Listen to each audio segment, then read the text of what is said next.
On ReggieNet, you'll be able to find the social issues website group project description. So it just takes you through the introduction that you'll be using Weebly.com to do this, as well as the course and project objectives. The main purpose of this is for you to select a topic, a main issue within the domain of social and emotional development for children and adolescents, and to really go very in-depth into this topic to discuss the background, current statistics, some misconceptions we might have about this issue, as well as then what we can do about it. So at the school level, what parents, what educators, what students can do, as well as the community to support this issue for children.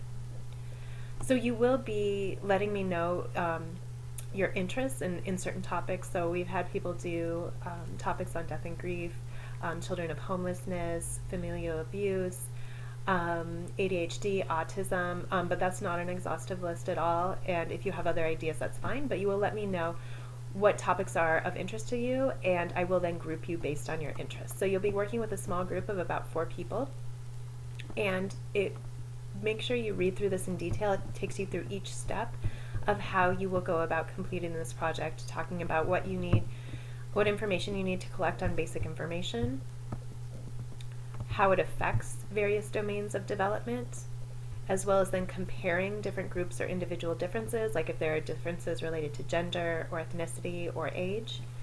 You are then going to talk about the latest research findings and make sure that you're not just pulling information off of the internet that isn't adequately cited or isn't using rigorous information. It needs to be legitimate and evidence-based research that you're including on your page, as well as references. So I'll also provide information if you've not used APA style before for citing references. I will give that to you to make sure that any information that you use that do not represent your own ideas, that you are somehow citing that. It then takes you through some of the ideas for materials that you can include on there, like a letter to parents, an administration memo, a list of resources for schools, and you can also provide a lot of links to other sites on the internet that deals with this topic. Strategies for the classroom, so you'll also be creating some type of activity or lesson plan that an educator could use on this topic. And at the end of this project, you will also be creating a group, completing a group evaluation where you will let me know what each member of your group contributed, and then you will be giving them a grade. And that helps me then determine, although I give you a group grade, I do sometimes adjust that for individual contribution. So make sure you read through this, and here is the rubric to let you know if you do want a high grade in this, exactly what needs to be included for the exceptional area of the rubric right here on the left, exactly what you need to do in order to achieve those points. As soon as I have assigned groups, you need to make sure that you connect with and coordinate with your other group members immediately, because on the second week I do expect some type of outline or proposal for your web page. So this is just an example of how the proposal works. I don't expect you to have collected resources or to really have really concrete knowledge of the topic, but I just want you to think through exactly what you are going to cover on your web page, how you might divide it up so that you can get started. So this is an example of a proposal that I've received. The topic was on bullying. So this group talked about how they'll include the definition of bullying and statistics, talking about cyberbullying, when bullying occurs, when it begins, common ways of how bullies are punished, and kind of talking about bystanders. So this group talked about what they will have for the different tabs on their webpage, the background, doing a school-wide initiative, a classroom initiative, and what they will have for tips for parents and community. So what you see here, I've put track changes on here, and this is what I'll give you back to your group. Once you've turned into your proposal, I will put comments on it to say, yes, definitely include this, or have you thought about this, or maybe you need to remember that this is one of the expectations for the proposal. How are you going to fit that in? By doing this is kind of our contract by saying, okay, we're in agreement of where you're going with this project. And so that comes when it comes to the end of the semester, when I give you a final grade. If all of a sudden I've said, wait, you didn't include this, you could go back to the proposal and say, well, we talked about this is what we were going to do and you already approved this. And it's also a way for me saying, well, you said you were going to include this, but you never did. So this is the contract for us saying, okay, this is what you've laid out to say you're going to do, and then I can give you feedback, and then your really halfway there and moving forward, and then to complete and put together the web page. And once this is complete, you just need one group member to upload this on ReggieNet or to email it to me directly. As soon as I receive that, I'll provide feedback and send it back to your group. Once I've given you feedback, that is your green light to go ahead and get started on your web page. So we are using Weebly.com. It's just a free site that you can use to create a web page. It gets a little bit tricky because most of you are doing this remotely, so you won't be face-to-face with each other. So what you need to do to start is you need to elect one group member to really start your account or open it up.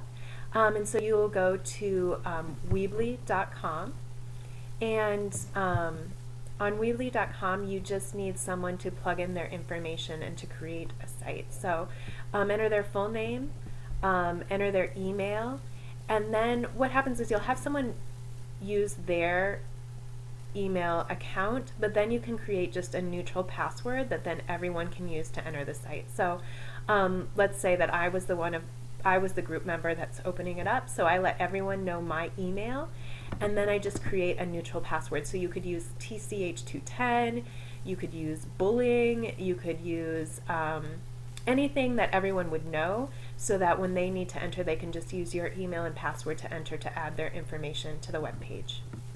So once you've started, once you've opened your account, you're going to have to go through and categorize what exactly you'll be doing. So the type of website this is just an educational one, and the category is that it is a class project, and I believe, okay, again, just education project, and submit. Okay, and then you'll be able to to start sites. So here I already have some that have been started, but you will just go to add a site, and then you can enter the title of your website. So let's say Children of Hopelessness, and the type of site, education, category, class project, and continue. You are going to be using a subdomain of Weebly.com, and continue.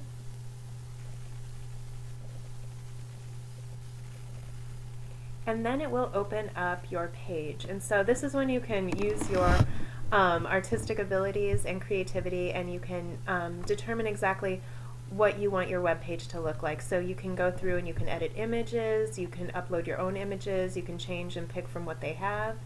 You can pull down basically from the top, and you pull down here, and you can start writing information, whether this be, maybe this is the home page, so you'd say background, and then you can go ahead and get started in writing a material that you have for that. And let's see, you can go up here in the tabs, there are design, you can do different designs for pages, page name.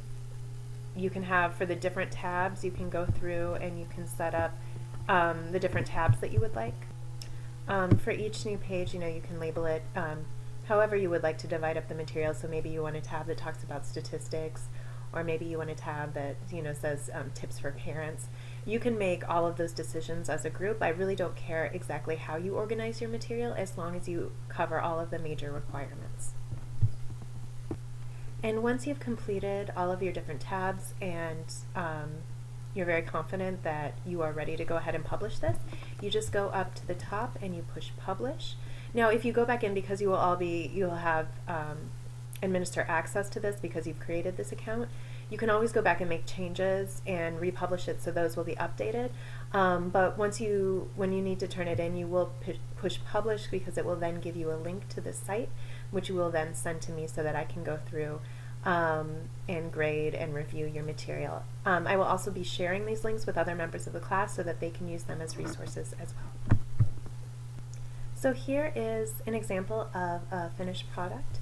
They've done death and grief in school-aged children, and you can see they have their tabs up here. They have the home, where they just cover the actual issue, who it affects, and defining it.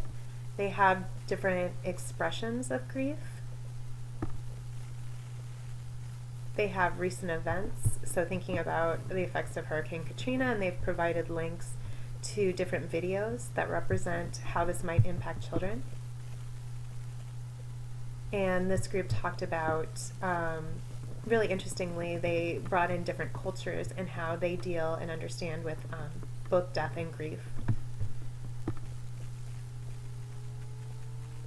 And they created a lesson plan.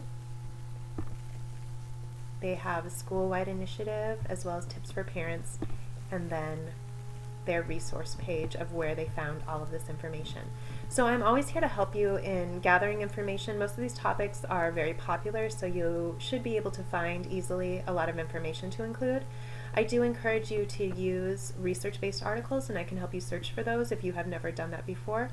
But don't rely too heavily on just internet-based information, because we can't always have full faith that that is accurate material. So please let me know if you haven't had much experience in searching for that type of information, and I can help your group get started. But really, you can take this in any direction you want. Other groups with death and grief have focused on kind of other aspects of it, and thinking about how a school psychologist might help. Even thinking about across ages, what it would look like in adolescence versus what children go through in early childhood. So really, it is open to you exploring this in any way that you would like. So I have provided for you 2 examples that are on ReggieNet that you can just go through and look at.